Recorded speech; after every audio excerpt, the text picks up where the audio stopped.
नमस्कार दोस्तों। आज हम देखते हैं कि जो आगामी सम्मेलन है ये कहाँ आयोजित होने वाला है। जो पिछला है सम्मेलन था वो कहाँ आयोजित हुआ था। ठीक है, ये बीपीएससी के लिए बहुत इंपॉर्टेंट है। साथ ही अन्य आरआरबी, एनटीपीसी और एएलपी, साथ ही अन्य कम्पिटिटिव एग्जाम के लिए काफ़ी इंपॉर्टेंट है। ठीक है, तो देखिए सबसे पहले जो 19वां G20 सम्मेलन हुआ था वो जो होगा ये कहाँ होगा, ब्राज़ील में। उससे पहले 18वां जो हुआ था वो भारत में हुआ था। ठीक है, और इसी में अ, अफ्रीकी संघ को शामिल किया गया था। ठीक है, 18वां कहाँ हुआ था, भारत में।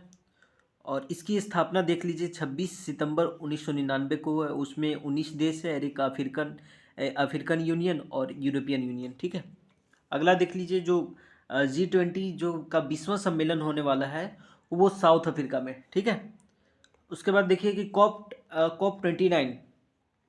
COP29 का जो सम्मेलन होगा वो कहाँ होगा, बाकू अजरबैजान में। ठीक है, उससे पहले जो COP28 हुआ था वो आपका हो गया था यूएई में। COP26 ग्लास्गो में हुआ था। ठीक है, तो याद रखिएगा इसका जो कॉप कॉप का इसको बोलते हैं कॉन्फ्रेंस ऑफ पार्टीज। ठीक है, इसमें देखिए क्या है कि जो पहली बैठक हुआ था वो 1995 को हुआ था, जर्मनी के बर्लिन में आयोजित किया गया था। ठीक है, उसके बाद देखते हैं कि जो COP30 है वो आयोजित होगा ब्राज़ील में। ठीक है, तो याद रखिएगा COP29 जो आयोजित होने वाला है वो बाकू अजरबैजान, और उससे पहले यूएई। ठीक है, अब उसी इसके साथ देखते हैं SCO, संघाई कॉपरेशन ऑर्गेनाइजेशन। ठीक है, तो इसमें जो 25वां है SCO का शिखर सम्मेलन कहाँ होने वाला है, वो चीन में होने वाला है। ठीक है, 25वां। उससे पहले हुआ था कजाकिस्तान के अस्थाना में।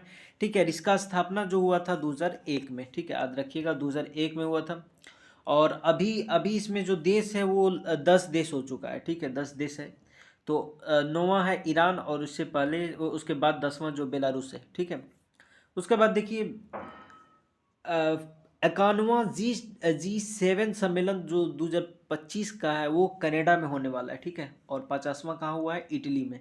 इटली के जॉर्जिना मेलोनी ने किया था, जॉर्जिया मेलोनी। ठीक है, और इसका स्थापना जो हुआ है वो 1975 में हुआ। ठीक है, याद रखिएगा 1975 में।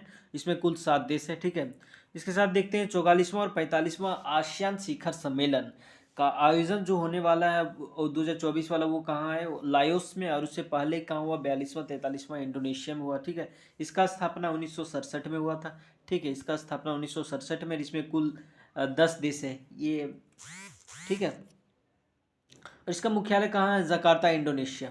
उसके बाद देख लेते हैं कि 35वां नाटो शिखर सम्मेलन जो है वो कहाँ हुआ था। नाटो शिखर सम्मेलन जो 35वां हुआ है वो हुआ था आपका हेग, नीदरलैंड में। ठीक है, और उससे पहले जो 34वां है वो अमेरिका में हुआ था। इसका स्थापना 1949 में। नाटो का फुल फॉर्म होता है, देखिएगा, नॉर्थ अमेरिकन ट्रीटी ऑर्गेनाइजेशन। ठीक है, sorry North Atlantic treaty organization. ठीक है, तो उसके बाद यहाँ देख लेते हैं कि इसका स्थापना तो हो गया 1949 में। इसका जो हेडक्वार्टर है ब्रुसेल्स है, और कुल 32 देश है, और 32वां देश है इसका स्वीडन, और 31वां देश है फिनलैंड। ठीक है, उसके बाद देख लेते हैं नाम। ठीक है,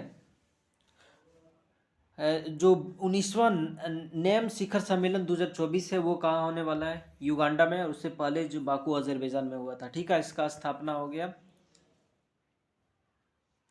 1961 में हुआ। ठीक है, इसमें कुल देश है 120। ठीक है, उसके बाद देखते हैं 27वां कोजियम। ठीक है, सम्मेलन 2024 से सामोआ में होने वाला है। इससे पहले जो हुआ था वो ये रवांडा में। ठीक है, इसका स्थापना 1926 को हुआ है, और इसका मुख्यालय है लंदन में। ठीक है, उसके बाद देखते हैं ब्रिक्स सम्मेलन जो काफ़ी इंपॉर्टेंट है, हमेशा बीपीएससी के क्वेश्चन में रहता है। ठीक है, तो याद रखिएगा जो 16वां ब्रिक्स सम्मेलन है वो कहाँ, रूस में होने वाला है। और उससे पहले जो है साउथ अफ्रीका में हुआ था। ठीक है, और इसका स्थापना 2009 में हुआ था। ठीक है, और इसमें कुल देश कितना है, 10। ठीक है दोस्तों, अब देख लेते हैं नोबेल पुरस्कार जो 2023 में मिला है। ठीक है, तो 2023 का जो नोबेल पुरस्कार है वो काफ़ी इंपॉर्टेंट है। तो सबसे पहले हम देख लेते हैं फिजिक्स में। फिजिक्स में 3 लोगों को मिला है। ठीक है, फिजिक्स में, और इस किस लिए मिला है, ये इलेक्ट्रॉन की गतिशीलता के अध्ययन के लिए और एंटो सेकेंड्स पल्स उत्पन्न करने के लिए दिया गया है, ठीक है। इसमें देखिएगा फिजिक्स में हम लोग क्या पढ़ते हैं, फ्रिक्शन पढ़ते हैं ना, फ्रिक्शन। तो फ्रिक्शन से याद रखिएगा फ्रैंक्रॉन्स, ठीक है, फ्रिक्शन से। और आप देखिए फ्रिक्शन अगर नहीं रहा तो कोई भी नहीं चल पाता है, तो कोई नहीं से एनी, एनी, ठीक है, एनी है, कोई से याद रखिएगा एनी, एनी एल ह्यूलियर। और उसके बाद एक आध और रखना है कि पियरे, पियरे ऑगस्टिनी, ठीक है। तो इसको आप कनेक्ट कर लीजिएगा, ठीक है। तो सबसे पहले फ्रिक्शन से कनेक्ट कीजिएगा पियरे क्रॉन्स, और फ्रिक्शन के बिना कोई नहीं चल सकता है, तो कोई से एनी, एनी एल ह्यूलियर, ठीक है। उसके बाद एक आप पी से एक कुछ कनेक्ट कर लीजिएगा पियरे अगोस्टिनी, ठीक है। ये फिजिक्स का हो गया। अब उसके बाद देखते हैं साहित्य का, जो लिटरेचर में दिया गया है वो जोन ओलाव फॉस को दिया गया, नॉर्वे के हैं, ठीक है। इस किस लिए दिया गया है, ये नाटकों और गद्य के माध्यम से अनकही आवाज़ बताने के लिए, ठीक है। उसके बाद देखते हैं हम सबसे पहले केमिस्ट्री, ठीक है। केमिस्ट्री में क्या 3 जन को दिया गया है, तो इसको याद करने का तरीका है कि जैसे मैगी, तो मैगी से याद रखिएगा क्या, मोंगी जी बॉन्डी, ठीक है। तो उसके बाद मैगी को आप इमेजिन कीजिए कि कोई ब्रश से उठा के रखा है, तो ब्रश से तो लुई ई ब्रश, ठीक है। अब वो जैसे हम क्या एलेक्सा एक आता है कॉर्टिना, ठीक है, राइट। तो जिसे बोलते हैं तो वो रिस्पॉन्ड करता है। सिमिलर वे में आप कह दीजिएगा कि एलेक्सा मैगी को ब्रश से उठाओ, ठीक है। तो इसी से तो एलेक्सा से एलेक्सी आई, एकिमो, और मैगी से मोंगी जी बावेंडी, और ब्रश से तो लुई ई ब्रश, ठीक है। ये और इसके लिए क्यों दिया गया है, ये क्वांटम डॉट्स की संश्लेषण के लिए सिंथेसाइज्ड किया गया। Quantum dots are highly usable in for the treatment of cancer, isn't it. चलिए उसके बाद हम लोग देखते हैं चिकित्सा। चिकित्सा जो फिर चिकित्सा में दिया गया है, देखिए 2 लोगों को दिया गया है, ठीक है।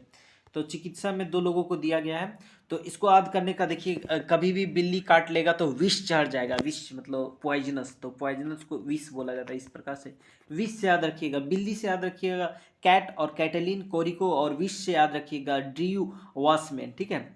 और किस लिए दिया गया है, ये दिया गया कोविड-19 के खिलाफ एमआरएनए टीकों के विकास के लिए। एमआरएनए टीकों के विकास के लिए क्या किया गया है, ये न्यूक्लियोसाइड बेस्ड संसाधनों को खोजा गया है, ठीक है। उसके बाद देखते हैं शांति। शांति में जो दिया गया है वो ईरान की महिला है नरगिस मोहम्मदी, और ये इसलिए दिया गया है उनको क्योंकि ईरान में महिलाओं को उत्पीड़न के खिलाफ मानवाधिकार और स्वतंत्रता को बढ़ावा देने के लिए आवाज़ उठाया था, ठीक है। इसके लिए इसको मिला है, ठीक है। उसके बाद देखते हैं इकोनॉमिक्स में जो दिया गया है, इकोनॉमिक्स में दिया गया है क्लाउडिया गोल्डिन को दिया गया, अमेरिका की है। देखिए ये इनका जो रिसर्च पेपर है वो बेस्ड है महिलाओं के श्रम बाजार में परिणामों के समझ को आगे बढ़ाना। मतलब जैसे महिला का जो वैल्यू होता है, जो वर्क करती है उसका वैल्यू काउंट नहीं किया जाता, काफ़ी लंबे समय से है, ये हिस्ट्री से उठाया गया, इसी चीज़ पर रिसर्च किया है, ठीक है। ठीक है दोस्तों, अधिक से अधिक सब्सक्राइब करें, शेयर करें और चैनल को ज़रूर बढ़ावें। धन्यवाद।